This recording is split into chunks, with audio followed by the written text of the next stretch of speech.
Vamos orar, elevando os nossos pensamentos, os nossos sentimentos a Deus, nosso Pai. Nós vamos, nesse momento, relembrar aquele instante em que Jesus, subindo ao monte, envolvido pelos discípulos e pela multidão, distribuindo os pães, Ele nos envolve e vai nos ensinar a oração que se torna o referencial para o cristianismo. E com ela, nós vamos pedir permissão à espiritualidade que tutela a esta sala, falando Espiritismo na Rede Amigo Espírita, para iniciarmos a nossa atividade de estudo da noite. Pai nosso que estais nos céus, santificado seja o vosso nome. Venha a nós o vosso reino. Seja feita a vossa vontade, aqui na terra como nos céus. O pão nosso de cada dia nos dê hoje, Senhor.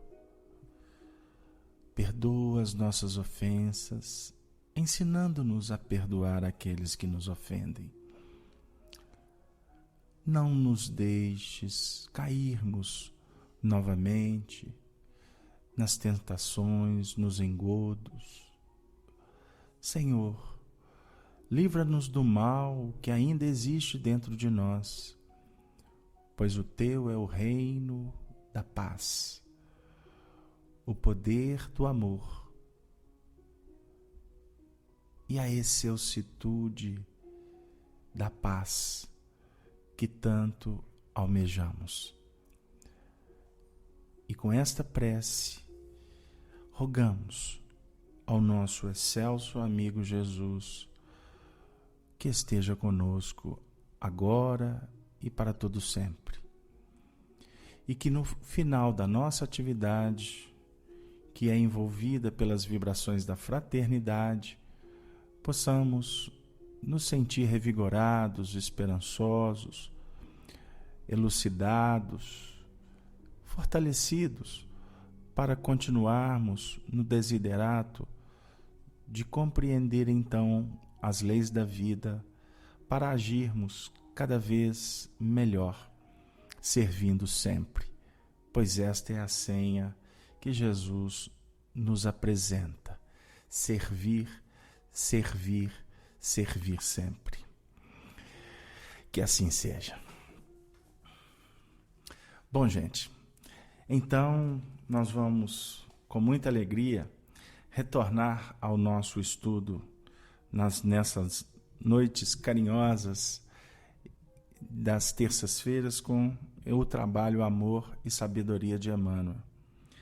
Trabalho esse que foi idealizado com o objetivo de buscarmos na vida, na obra de Emmanuel, Chico Xavier, nesse monumental acervo de informações que nos fora legada por eles, representando uma pleiade de espíritos que mourejaram e continuam mourejando nos tempos que vão precedendo aqueles movimentos da regeneração planetária, com o objetivo de resgatarmos de alguma sorte o pensamento de Allan Kardec, penetrando com tranquilidade cada vez mais na terceira revelação, que é o Consolador prometido por Jesus, conforme definido no próprio Evangelho de João, a partir do capítulo 14.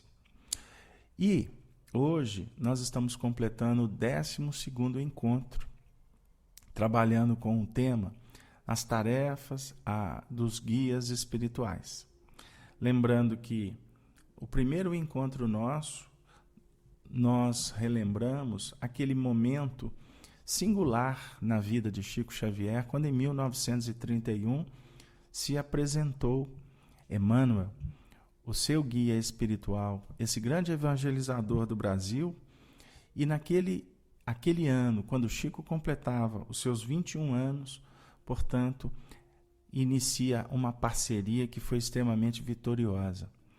E viemos, ao longo desse período, estudando o Livro dos Espíritos, na sua segunda parte, no capítulo 9, que trata exatamente dos aspectos dos anjos guardiões, dos espíritos protetores, familiares e simpáticos. Ou seja, buscamos naquela história que a grande maioria dos espíritas conhecem, aspectos que pudessem nos remontar ao estudo do Livro dos Espíritos para que nós possamos também entender a presença dos guias espirituais em nossas vidas e a fundamentação dessa parceria que vai se engrandecendo à medida em que nós vamos caminhando entre nós, os tutelados, com estes que se colocam na condição de servir, nos auxiliando no processo da educação espiritual na Terra. Foi efetivamente o que aconteceu com Emmanuel e Chico Xavier.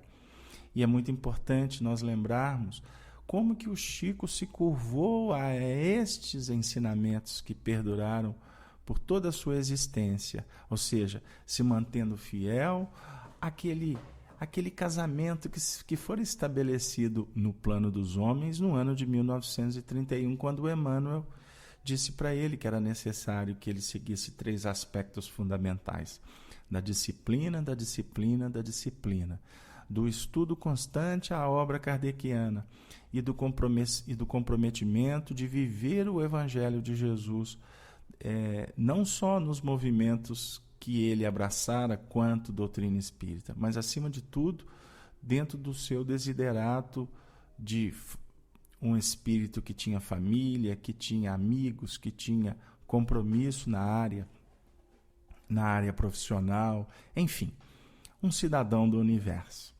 Então, queridos irmãos, na pausa que nós demos, hoje nós retornamos na partir da questão 518, e que nós pedimos ajuda para os nossos companheiros do chat, que possam colocar para aqueles que gostam de acompanhar a leitura. E você, querido amigo, que se encontra no seu lar, possa também, de alguma sorte, ser incentivado a abrir o Livro dos Espíritos para nos acompanhar na leitura, ou depois, quando terminarmos as nossas reflexões despretensiosas, como aprendizes, buscar engrandecer, ampliar, dinamizar, estudando Allan Kardec, a partir então do capítulo 9 da segunda parte do Livro dos Espíritos, que é a obra luz, que é a obra básica de todo esse contexto doutrinário de altas expressões espirituais. Vamos lá. Kardec formula assim aos espíritos: assim como os espíritos são atraídos para alguns indivíduos em razão de suas simpatias, dar-se-á que sejam atraídos também por motivos particulares para as reuniões de certas criaturas? Essa pergunta, ela é, de alguma sorte, podemos dizer assim, uma síntese do que nós já vínhamos estudando com as questões anteriores. Mas aqui, no primeiro momento da pergunta, há uma afirmativa.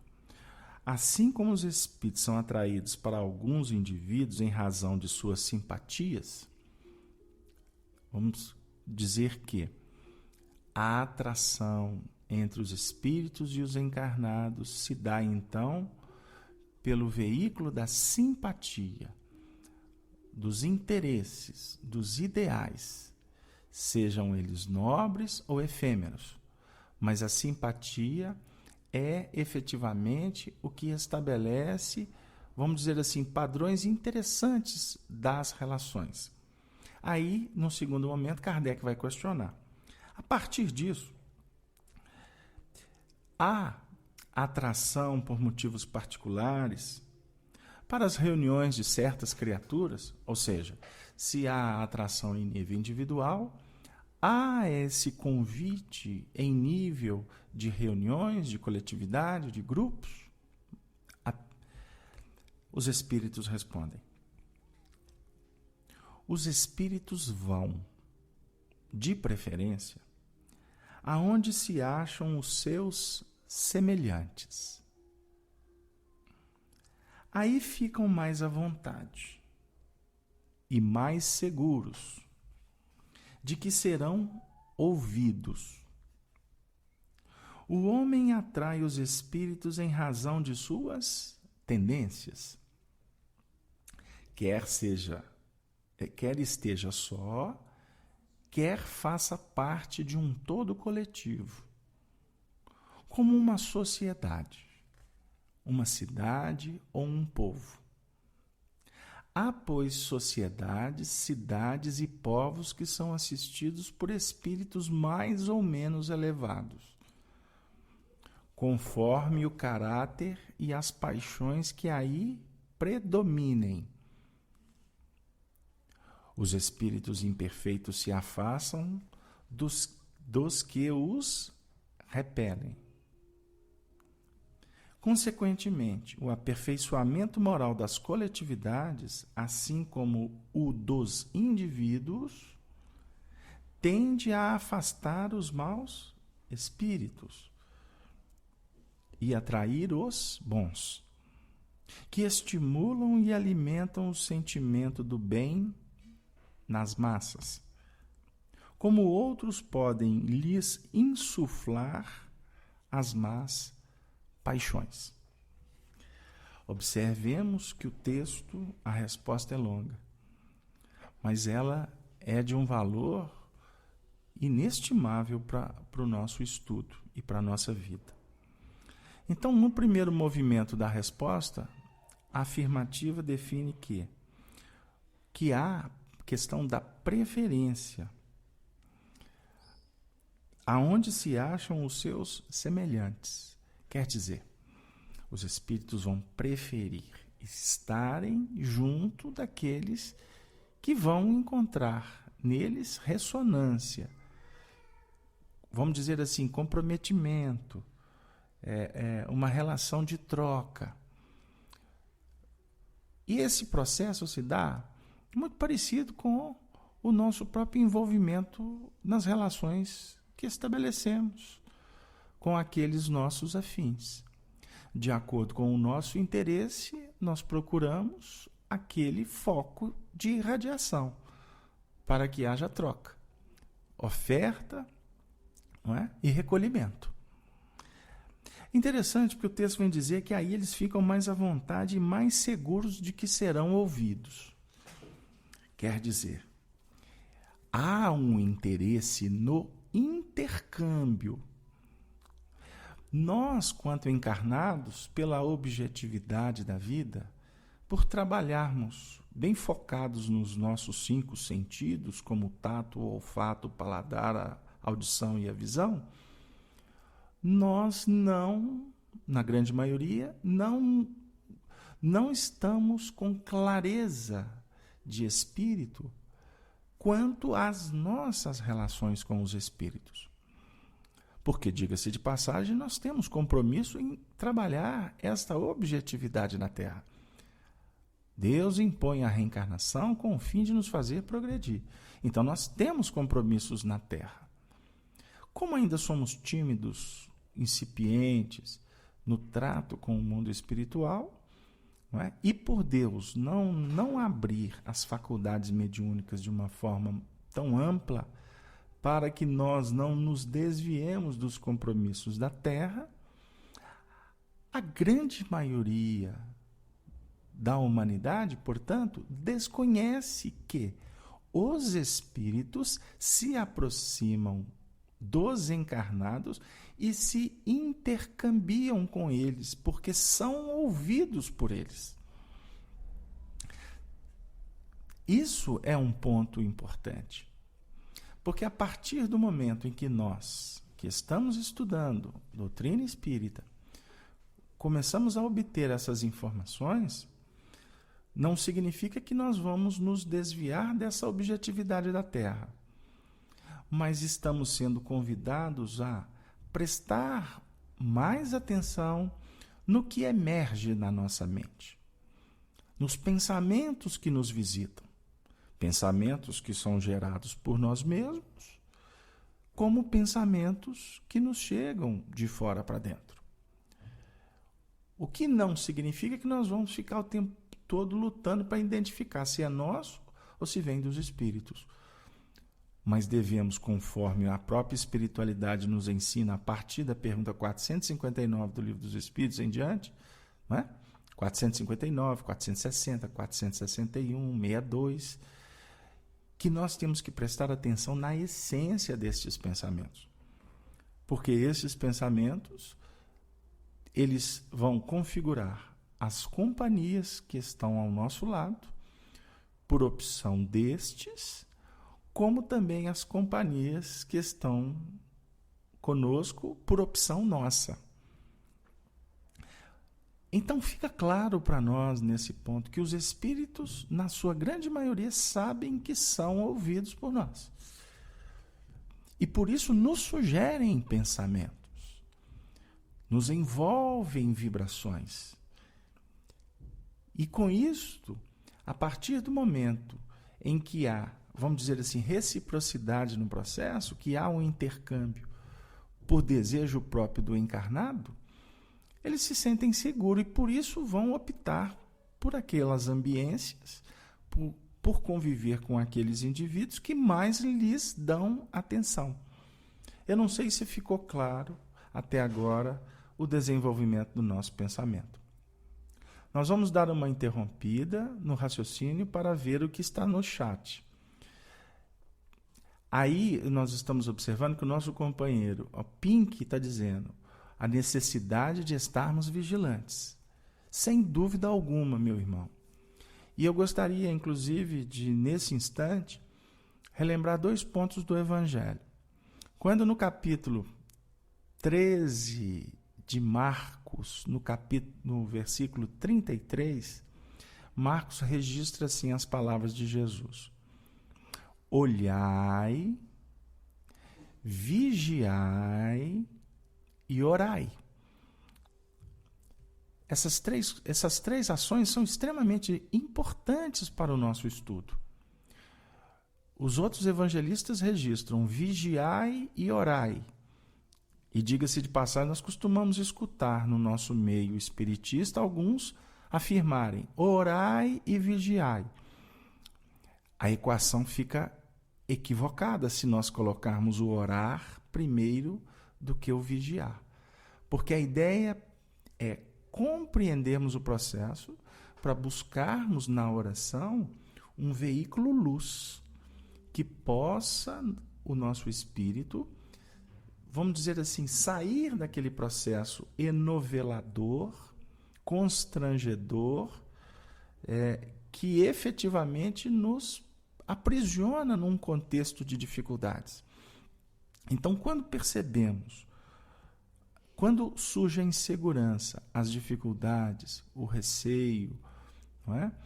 Esses processos, nós, atentos ao que está nos acometendo, mesmo que não saibamos claramente identificar a causa, mas pelo próprio efeito, nós precisamos então de mergulhar num processo que nos auxilie a vencer as dificuldades.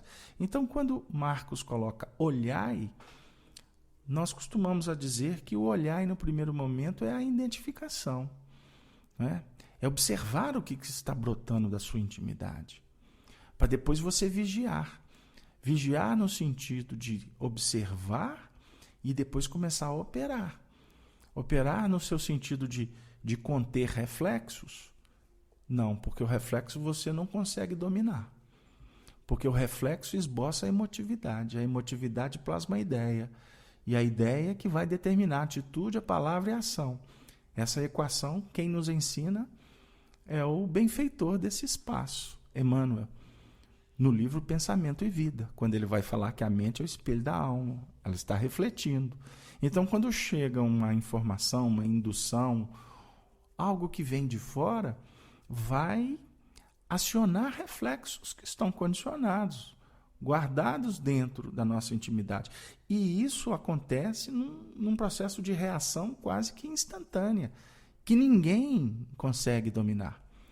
Agora, a partir do momento que o reflexo esboça a emotividade e que a emotividade começa a plasmar a ideia, é o momento de começarmos a identificar para trabalhar num outro contexto para que esta ideia não se torne atitude, palavra e ação. Esse é o ponto, não é? Então, nós precisamos de refletir. Então, Carlos Alberto, como é que eu faço? Então, quando eu começar a ter uma emoção negativa, ia começar a me surgir aqueles pensamentos que muitas vezes me constrangem. Então, esse momento é o momento de orar? Então nós precisamos de pensar. A oração, ela não pode ser trabalhada no seu sentido místico, religioso, ortodoxo, teológico, que basta começar a recitar o mantra que automaticamente nós vamos vencer. Não é assim, não. Nós precisamos de entender o processo primeiro. E no momento que você olha, identifica, e que é necessário vigiar, o vigiar é tomar conta.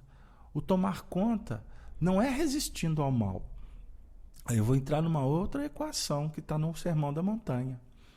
Não resistais ao mal, disse Jesus. Ou seja, não briga com o mal. Não fica tensionando a corda, porque se você tensionar a corda, arrebenta. E vai arrebentar. Aí eu vou fazer um trocadilho muito carinhoso com vocês. Vai arrebentar sempre. Aqui em Minas a gente fala para o lado mais fraco. E qual que é o lado mais fraco? Daquele que está brigando com o contexto, dando murro em ponta de faca. Então nós precisamos de entender quando Kardec fala sobre caridade. Fora da caridade não há salvação. Esse é o momento da caridade. É o momento de você identificar e começar a operar num outro sentido, saindo do ambiente. E nem sempre o sair do ambiente é físico. Sair do ambiente mental.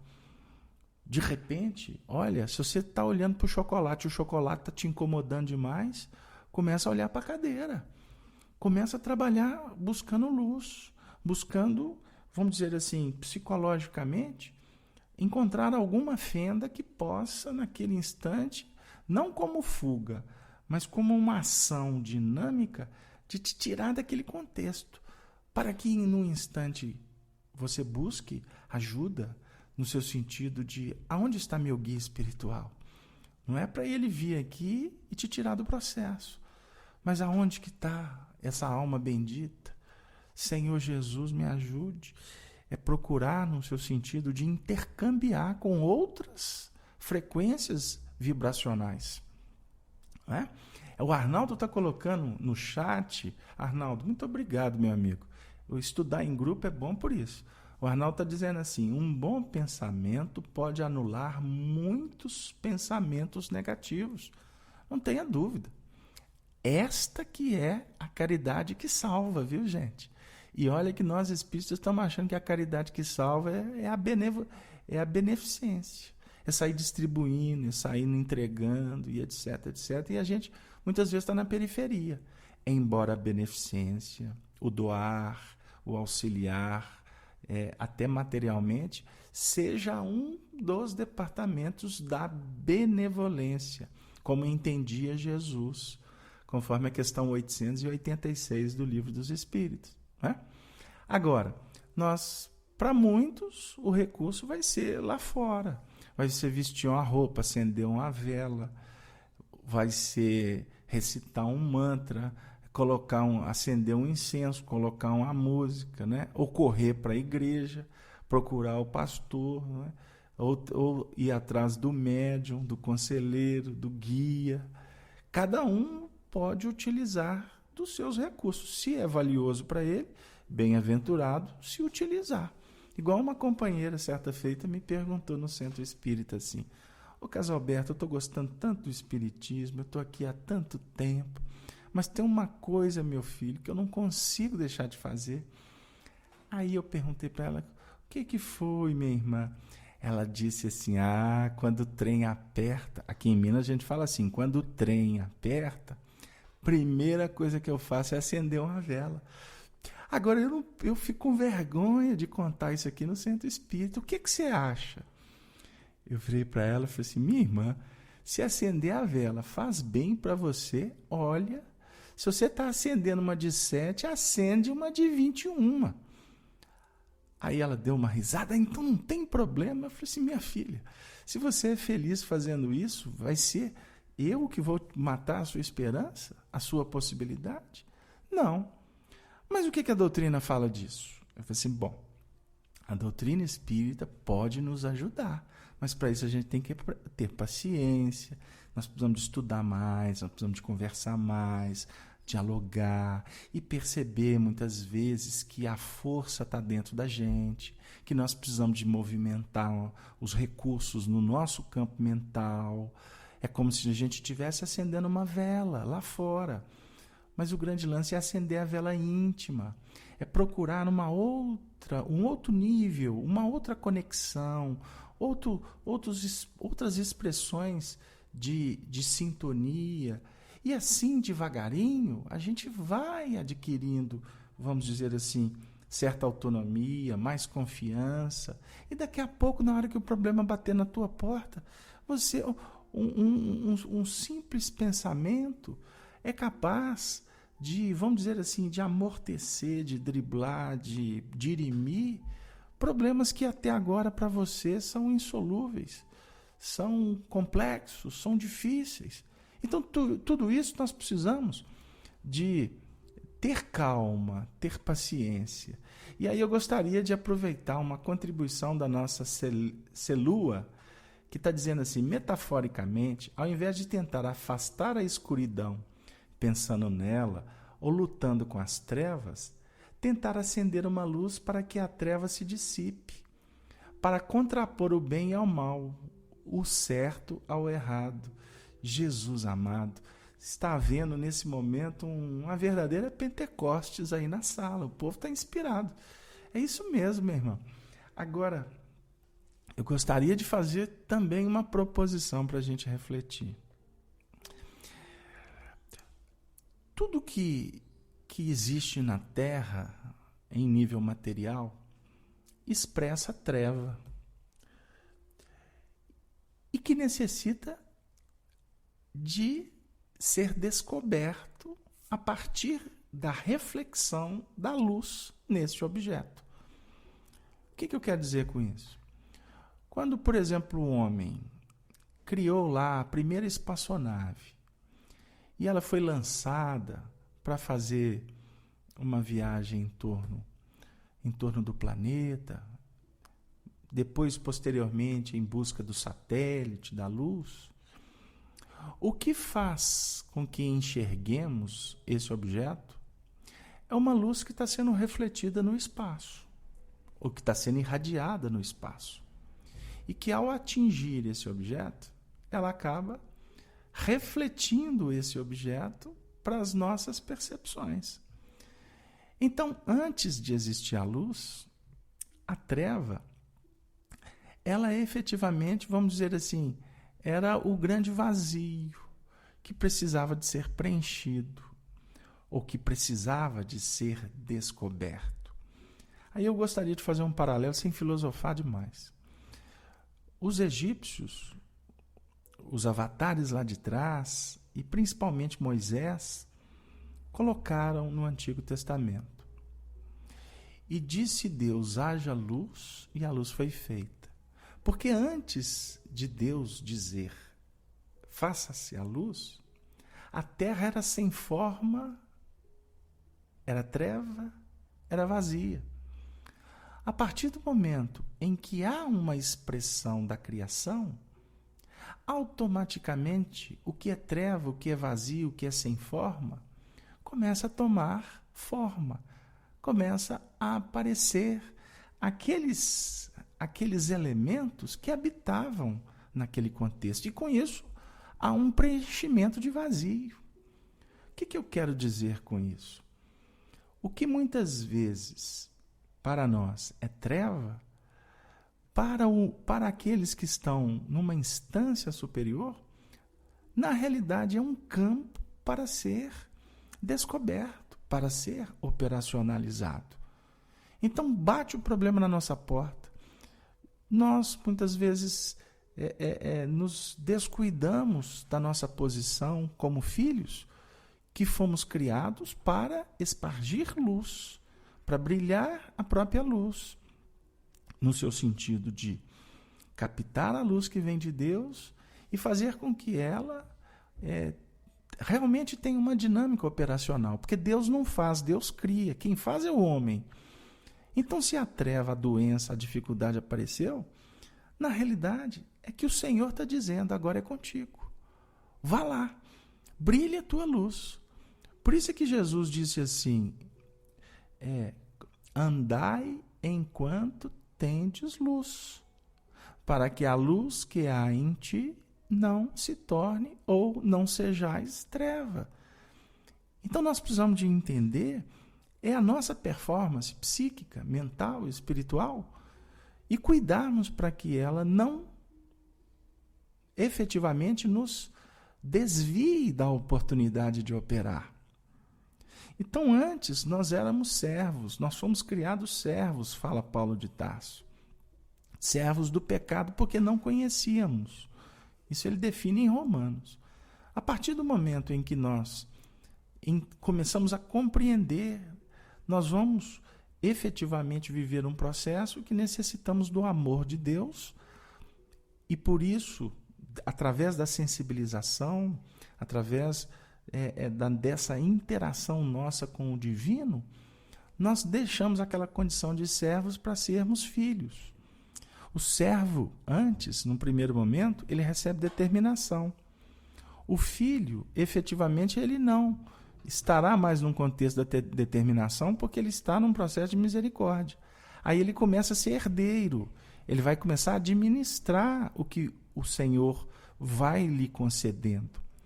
A partir do momento, então, que ele vai operando com o que o Senhor lhe confere, ou seja, oportunidade de operar, de viver evangelho, de trabalhar a relação, enfim, ele vai ser convidado para um terceiro estágio, que é o da consciência. O da consciência faz com que ele não opere mais como herdeiro, mas ele se coloca numa condição de operar como um servo por adesão consciente ao trabalho, que sem o trabalho ele não se realiza. Não sei se eu me fiz claro. Ou seja, hoje nós estamos como religiosos lutando brigando contra a treva. O companheiro chegou obsedado aqui no centro. Vamos dar um jeito. Né? Vamos exorcizar. E nem sempre o papel é esse. Porque costuma, se você tirar o obsessor que é o protetor dele. A espiritualidade define que se tirar aquele que tá, em alguns casos, acompliciado em dificuldades seríssimas ao longo dos séculos com determinado espírito, se você tirar ele, ele perde a proteção. Olha o que eu estou falando. Isso para muitos pode ser até loucura. Então nós temos que entender que não temos que tirar o obsessor. Nós não temos que trabalhar para brigar com a vida. Nós temos que trabalhar com o foco educativo, com o foco iluminativo, trabalhando com objetivos cada vez saneadores, entendendo que o problema existe para ser solucionado, a dor para ser minimizada, a chaga para ser cicatrizada e o coração que está do nosso lado para ser amado. Embora até agora nós estamos sendo convidados para perdoar, não é? Mas lá na frente nós vamos entender que o perdão ele vai ficando pelo caminho quando você ama de verdade e não sente mais necessidade de perdoar.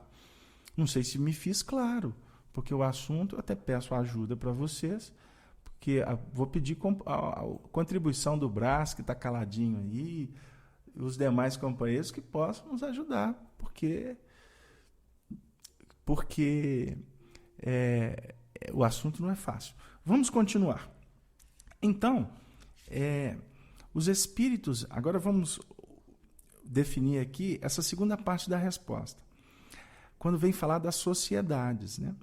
Há, pois, sociedades, cidades, povos que são assistidos por espíritos mais ou menos elevados, conforme o caráter e as paixões que aí predominem. Aqui nós vamos começar a definir, por exemplo, a atuação dos espíritos em grupos. Por exemplo, nós estamos numa sala estudando o espiritismo. Essa sala, ela tem um tutor espiritual. Eu até gostaria de dizer que existem representantes do mundo espiritual cuidando dessa sala. e que tem nos organizadores encarnados representantes aqui no mundo objetivo, para ligar o computador, definir a estratégia. E temos nós que estamos vindo aqui para estudar. Junto conosco existem coletividades espirituais que estão dividindo o espaço conosco. Olha do seu lado aí na sua casa. Não, Casalberto, não fala isso não, que eu vou ter que até acender a luz. Não quero olhar para o lado, não. Aí eu vou fazer uma brincadeira com vocês, porque tem casos aí que quanto mais reza, mais assombração aparece. Quando o indivíduo é médio, muitas vezes ele fica correndo, mas... E na realidade o negócio não é correr, é compreender e amar. Não é? Se você está percebendo presenças espirituais, significa que você tem uma tarefa. Porque ninguém vê só por ver. Se você está percebendo, existe algo por trás. Existe um amparo, existe um objetivo, que eu não tenho dúvida que primeiro perpassa pela sua educação. Todos nós que não estamos enxergando os espíritos, eu gostaria de confirmar, a partir do que a codificação espírita nos apresenta, é que nós estamos rodeados por espíritos. Agora, precisamos de entender que estas coletividades existem gradações dentro delas, desde aqueles que querem o bem, como aqueles que estão indiferentes ao bem, quanto aqueles que estão rebeldes ao bem, e existem aqueles que ainda nem descobriram que precisam do bem, porque eles estão bem na condição deles. Isso é muito importante. Por que nós estamos aqui? Porque eu não tenho dúvida que nós estamos insatisfeitos com alguma coisa na nossa vida. Porque senão eu estaria deitado no sofá, na zona do conforto, sem procurar. Eu estou aqui porque se eu não vier para a tarefa espírita, minha alma fica vazia. Eu conversava com uma companheira hoje, nós comentávamos sobre a nossa atividade mediúnica de ontem, e é um coração muito bondoso, coração dedicado, uma pessoa mais idosa, e ela me disse assim: "Ô, meu filho, no dia que eu não vou à reunião, eu sinto uma tristeza, eu sinto um vazio, porque o meu coração hoje se engrandece atendendo aquelas almas que estão sofrendo.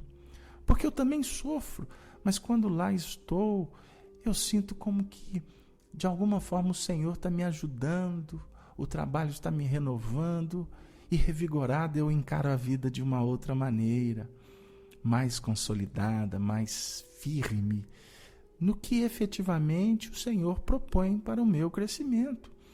Então, observemos quais são os espíritos que estão conosco nesse momento. Porque esses espíritos que estão, por exemplo, nos tutelando, eles estão se relacionando com espíritos, uma hierarquia maior, que tutelam, por exemplo, uma sala muito maior do que a nossa, um portal muito maior do que esse que nós estamos vinculados, uma instituição, uma cidade, o movimento espírita. Imaginemos, nós julgamos muitas vezes que o movimento espírita são dos encarnados. Meu Deus, a conta no plano espiritual é 3 por 1. Então, cada evento que a gente participa dentro do movimento espírita, vocês não tenham dúvida que é no mínimo 3 por 1 que tem ali no plano espiritual. Desde os que coordenam, aqueles que estão também na mesma faixa de necessidades, como as nossas. Isso se dá numa nação.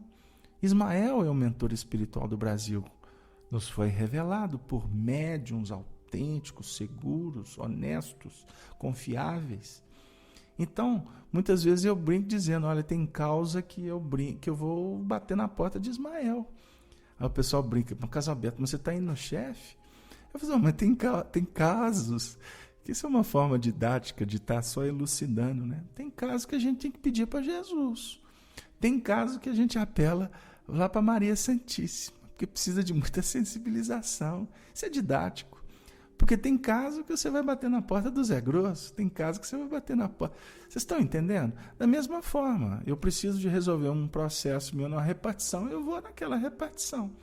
Se aquela turma lá não consegue, eu tenho que ir numa instância superior. Isso é tudo didático, né, gente? Porque a prece não é assim que funciona, né? No seu sentido científico. A prece do justo ela é capaz de atingir esferas inimagináveis. Por isso é que nós precisamos de operar aqui e agora, trabalhando a nossa elevação moral de uma forma paciente, mas persistente, estarmos aprimorando a nossa sensibilidade, estarmos cuidando das próprias ambiências que nós escolhemos, porque tem hora que a gente costuma dizer que, teoricamente, muitas vezes os nossos discursos costumam ser quase que irretocáveis. Não é isso, Brás? O Brás que está hoje aí, o Brás, muito bom, viu? Fico muito feliz com a sua participação também, como as dos demais. Mas estávamos, Brás, pensando muitas vezes que nós, nesse momento, precisamos de realmente qualificar as nossas intenções pelo investimento, pelo estudo, porque quando a gente vai para a lida terrena, costumam os nossos comportamentos ser muito dissonantes do que efetivamente nós estamos trabalhando em nível de doutrina espírita. Aí vem aqueles que são os ortodoxos, né? Pois é, um absurdo. Isso é contraditório. Tá, contraditório. Mas será que você, aquele que julga, tem a capacidade de entrar na intimidade do sujeito para saber o limite dele? Por isso é que Jesus diz, não julgueis. Agora, no que reporta a mim mesmo, eu tenho que ter consciência e lutar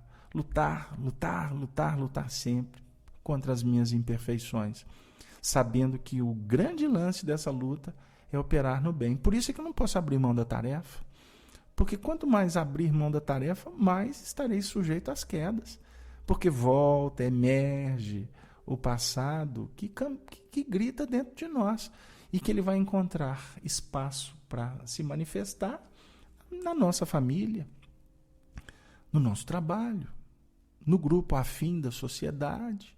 É lá que as minhas imperfeições vão ser, vão escutar o clamor para voltar à tona. E é lá que nós vamos ter que aprender a operar. Por isso é que não adianta fugir. Por isso é que não adianta a gente esconder na carapaça de espíritas santos, que ficamos dentro do centro espírita para fugir de tudo. Não, você tem compromisso na sociedade. Agora, é óbvio que a gente sabe que existem espíritas que realmente têm uma missão bem definida, bem ajustada no contexto das tarefas espíritas, não é? Que tem uma possibilidade maior, que tem mais, vamos dizer assim, mais abertura para isso. Mas nós estamos entendendo que a grande maioria precisa de se preparar estudando a doutrina espírita, aqueles espíritas mesmo que estão ali, como é que eu digo, com um crachá de espíritas, no laboratório da tarefa espírita, mas efetivamente vivenciando o evangelho dentro do contexto do dia a dia, que é efetivamente o grande laboratório que nós precisamos de operar. Agora, muito interessante, no final dessa questão, e Arnaldo, eu tenho me tornado, eu vou abrir um parênteses para brincar com o Arnaldo, que o Arnaldo é que nos ajuda na programação dos estudos. Eu estou me caracterizando como alguém que não posso definir o que eu vou fazer no estudo, porque eu prometi para o Arnaldo que ia fazer a questão 518 até a 521, e novamente eu vou ficar pelo caminho. E como a Chanri me disse que eu não precisava ter pressa, eu acho que a gente vai continuar nessa questão. Nós vamos terminar apenas a questão 518, porque observem bem o que ela nos reserva ainda. Os espíritos imperfeitos se afastam dos que os repelem. Consequentemente, o aperfeiçoamento moral das coletividades, assim como o dos indivíduos, tende a afastar os maus espíritos e atrair os bons, que estimulam e alimentam o sentimento do bem nas massas, como outros podem lhes insuflar más paixões. Eu preciso de contar com a paciência de vocês para a gente interpretar essa última etapa dessa resposta, para que a nossa fala não se torne contraditória. O texto vem dizer que os espíritos imperfeitos se afastam dos que os repelem. Consequentemente, o aperfeiçoamento moral das coletividades, assim como dos indivíduos, tende a afastar os maus espíritos e atrair os bons. Lembram que nós afirmamos que o religioso tradicional fica procurando afastar os maus espíritos? E, na realidade, o texto literalmente está dizendo isso. Mas isso aqui é no seu sentido de didático, de opção, ou seja, escolhas. Definição, escolhas. Por exemplo, você pode frequentar este ou aquele ambiente. Porque este ou aquele ambiente vai atrair ou vai repelir. Então, se dá o processo aqui na Terra como o mesmo mecanismo no mundo espiritual. Diga-se de passagem, a lei do micro é a mesma lei do macrocosmos. Lei de atração, lei de afinidade, gênero, posição. Assuntos que a gente precisa de trabalhar com muito carinho. Que lá atrás, era matéria que para muitos era matérias simbólicas. E que na realidade hoje nós precisamos de usar a chave, que é a doutrina espírita, para abrir o simbolismo. Por isso que nós estamos num momento magnânimo de doutrina espírita. Porque nós estamos procurando doutrina espírita de dentro. Porque a doutrina espírita de fora é para atender a massa, que precisa de informações elementares. Mas vamos continuar para a gente não divagar aqui. Então, o que acontece? Quando nós procuramos, pelo esclarecimento, pela sensibilização, nos vincularmos em faixas superiores, nós estaremos, por opção, escolhendo companhias espirituais mais elevadas. Com isso, é natural que aqueles espíritos que comungam com aquelas faixas operacionais de retaguarda conosco podem se afastar por uma questão de eleição. Por exemplo, hoje ela vai para o centro espírita de novo. Aí, enquanto ela vai, eu fico. A gente espera dentro de casa fazer essa brincadeira. Ou então te aguarda na porta do centro. Não, lá eu não entro, mas eu vou com ele. Ou isso pode acontecer de uma forma, vamos dizer assim, mais simples. Você começa a mudar a faixa mental, pode haver associações espirituais que vêm sendo alimentadas ao longo do tempo, que passa a desinteressar aquela entidade que não está afim, que não está em busca. Então ele resolve, ele vai mudar de ambiência. Agora, o grande lance, e isso acontece, até diga de passagem, vou abrir um parêntese, de uma forma imperceptível. Por isso é que quando nós começamos a buscar, não estou sendo místico, estou sendo técnico. Por exemplo, a frequência ao centro, a tomar o passe, a água magnetizada, a reunião, as preces. Aí daqui a pouco está fazendo culto no lar. Aí daqui a pouco está ali e tal, etc, etc. A gente muitas vezes já começa a se sentir mais leve pela própria alimentação espiritual que modifica. Mas também porque algumas cargas vibracionais, energéticas, começam a deixar de não encontrar ressonância no nosso campo perispirítico.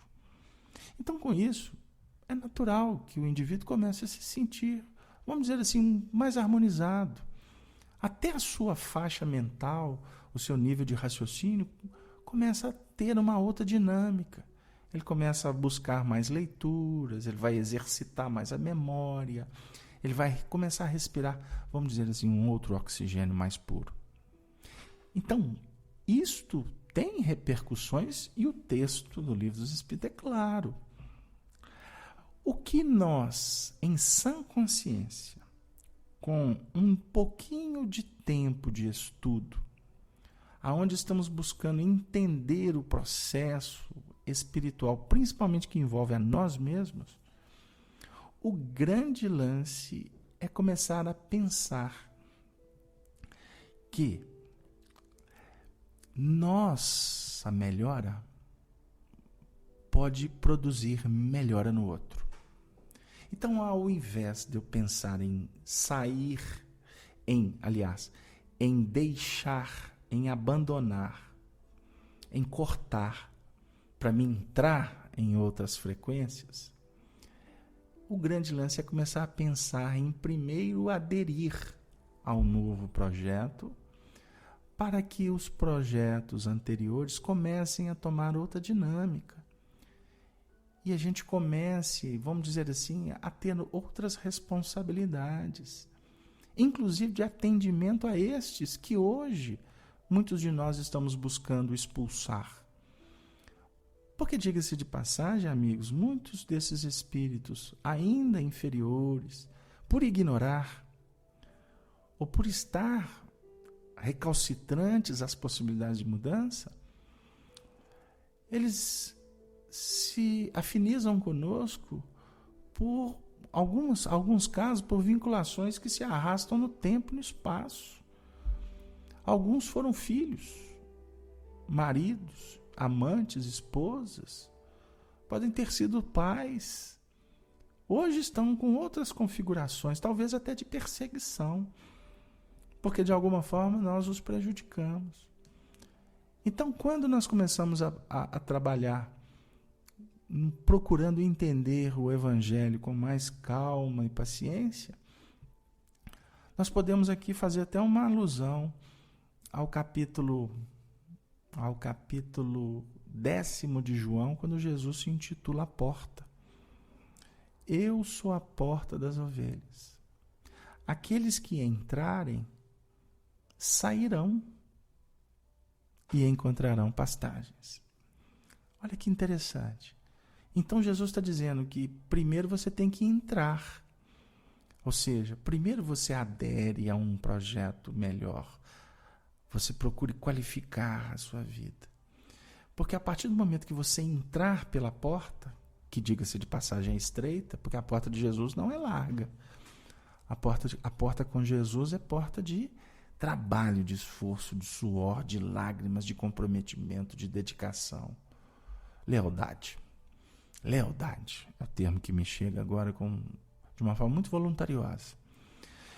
E depois que você resolve fazer essa metanoia, esse batismo da água, essa mudança mental, essa renovação por ideais, automaticamente você vai entrar então com um outro procedimento de vida. E nesse procedimento de vida você vai encontrar pastagens, é alimento. A ovelha busca pastagens e o pastor tem que dar pastagens para ela. Ou seja, ele abre o curral e deixe que ela efetivamente vá buscar os seus recursos pelo trabalho. Assim ela vai adquirir autossuficiência, segurança. Assim ela vai vencer os medos. Ela não vai ficar presa num contexto de fragilidade, com fome, com sede. São pontos extremamente importantes para a gente verificar. E com isso, o indivíduo que só ergue com ele a humanidade, não é o adágio popular? Da mesma forma, aquele que caiu o homem, a humanidade cai com ele. E isso vem nos mostrar um regime que Emmanuel nos explica, que é o regime da associação e repercussão. Nós fazemos parte de uma engrenagem, de um todo, de comunidades, de famílias. Algumas vezes a gente fala isso e nós entendemos, mas muitas vezes somos contestados por expressões até muito... a gente respeita, mas por expressões que não têm a mínima coerência doutrinária. Então, por exemplo, hoje nós fazemos parte de um trabalho chamado Amor e Sabedoria de Emmanuel. Olha o que eu vou dizer. E eu vou falar para a coordenação, até me colocando na condição de passar o bastão para outros que possam tocar o trabalho. Mas vocês têm dúvida de que um espaço como esse, ele tem um gerenciamento de alguma forma da equipe de Emmanuel? Nós estamos falando de Emmanuel, nós estamos falando de Chico Xavier, que representaram uma pleiade de espíritos.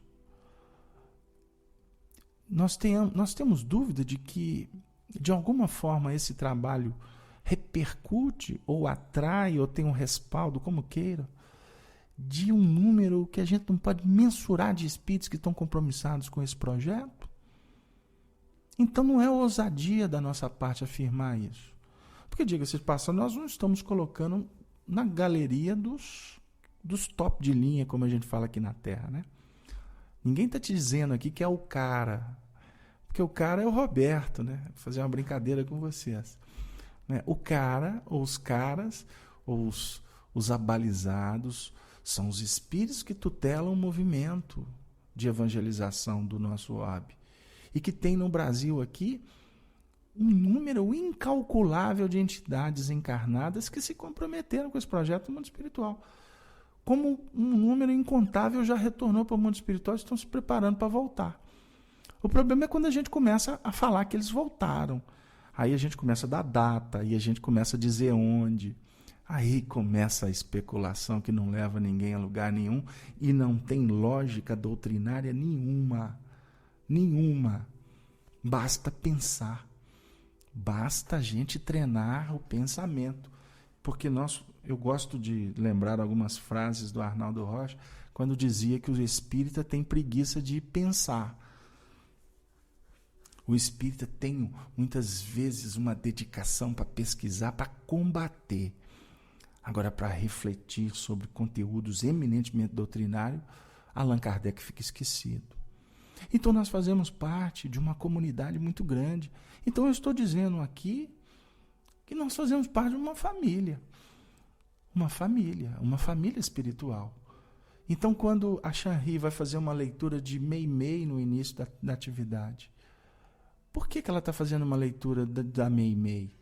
Por que muitas vezes a gente traz um texto do Bezerra, a gente busca Caibá, a gente cita os encarnados, o Clóvis, o Arnaldo, o Chico, a gente vai lembrar de Maria João de Deus, nós vamos lembrar de personagens que para alguns se torna sem sentido, se torna um trabalho até personalístico, e não é.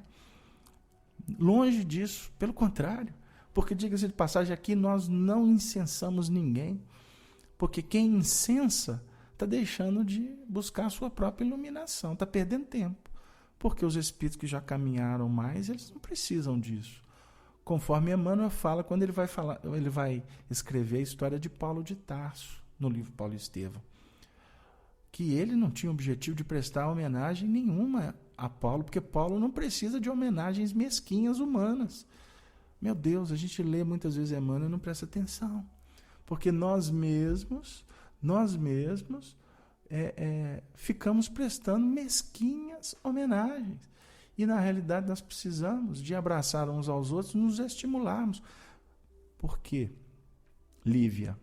Aí eu vou fazer uma brincadeira com a Lívia. Esse nome me faz relembrar da nossa querida Lívia, não é? A esposa de Públio Lentulus, aquela alma bondosa que ajudou o senador na sua caminhada e que Chico tinha um profundo respeito. E diga-se de passagem, o nome dela foi tão importante na trajetória de Chico e de Emmanuel, que o próprio Chico, quando reencarnado no século III, conforme a narrativa do livro Ave Cristo, recebe o nome da ex-mãe, porque continuava mãe. Lívia era filha, foi adotada pelo afinador de instrumento Basílio, que era o nosso Emmanuel. Então são pontos que até os próprios nomes, muitas vezes, eles têm algumas representatividades que a gente não sabe, que a gente não aprofunda, que a gente não pesquisa. Por que você tem esse nome? Por que você nasceu naquela cidade, naquele ano? Por que a sua família tem essa tônica? O que isso representa na sua história? Qual que é a sua tendência? Isso é tudo trabalhar a doutrina espírita no campo íntimo. Até para que a gente possa perceber realmente Quais são as nossas companhias espirituais? Aonde estão os nossos guias espirituais? E diga-se de passagem, porque isso é importante, porque vamos acabar descobrindo que eles estão dentro da nossa intimidade, nos respeitando, mas cativando cada vez mais os nossos corações para a caminhada do bem. Queridos irmãos, amigos, peço perdão mais uma vez, como dizia a música da década de 70, né? Peço perdão mais uma vez. Mas nós vamos então continuar o nosso trabalho na próxima terça-feira com a questão 519, porque o nosso tempo caminhou numa velocidade muito importante, mas que tenho eu para mim que pudemos refletir, aprender um pouquinho mais com esses aspectos da vida, da obra, destes baluartes da fé. E nós gostaríamos então de terminar a nossa atividade trazendo um pequeno texto de Emmanuel que está inserido no livro Instruções Psicofônicas, obra organizada por Arnaldo Rocha, a partir das atividades mediúnicas do grupo Meimei, que foi fundado em Pedro Leopoldo, ele, Chico, Enio Santos, tantos companheiros que trabalharam de uma forma tão dedicada à doutrina espírita. E Emmanuel, através dos condutos psicofônicos de Chico Xavier, traz uma mensagem intitulada Em Saudação. E em saudação nós terminaremos a nossa participação agradecendo a todos, beijando a alma dos nossos companheiros e desejando muita paz. E indo as mulheres anunciá-lo aos seus discípulos, eis que Jesus lhes surge ao encontro dizendo: Eu vos saúdo. Fala Emmanuel. Esbatera-se no horizonte a treva noturna. Ao clarão do amanhecer, as mulheres de Jerusalém dirigem-se ao sepulcro do eterno amigo para a exaltação da saudade. Inquietas, porém, encontram-no vazio. Guardas atônitos comunicam-lhes que a vida triunfara da morte. E quando as irmãs fiéis se voltam em regozijo para anunciar aos companheiros a grande nova, eis que Jesus lhe surge redivivo ao encontro, exclamando feliz: Eu vos saúdo. Não é um fantasma que regressa, não é um morto entre panos do túmulo, não traz qualquer sinal de tristeza, não espalha terror e luto. O mestre irradia jubiloso amor e clama: Salve! Irmãos, aproveitai o tempo que vos é concedido na terra para a construção da verdadeira felicidade. A morte é renovação, investindo a alma na posse do bem ou do mal que cultivou em si mesma durante a existência. Vinde à esperança, vós que chorais na sombra da provação. Suportai a dor como bênção do céu e avançai para a luz sem desfalecer.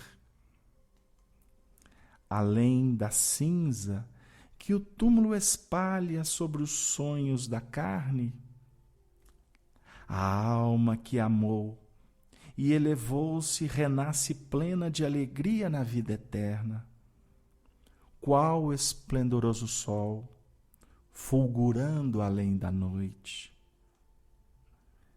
depois de curto estágio na terra, estareis conosco na triunfante imortalidade.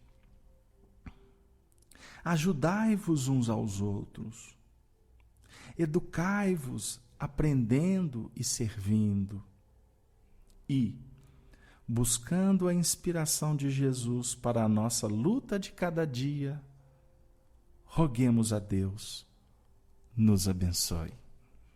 Que Deus nos abençoe, portanto, hoje, agora e por todo sempre. Que assim seja. Muito obrigado a todos.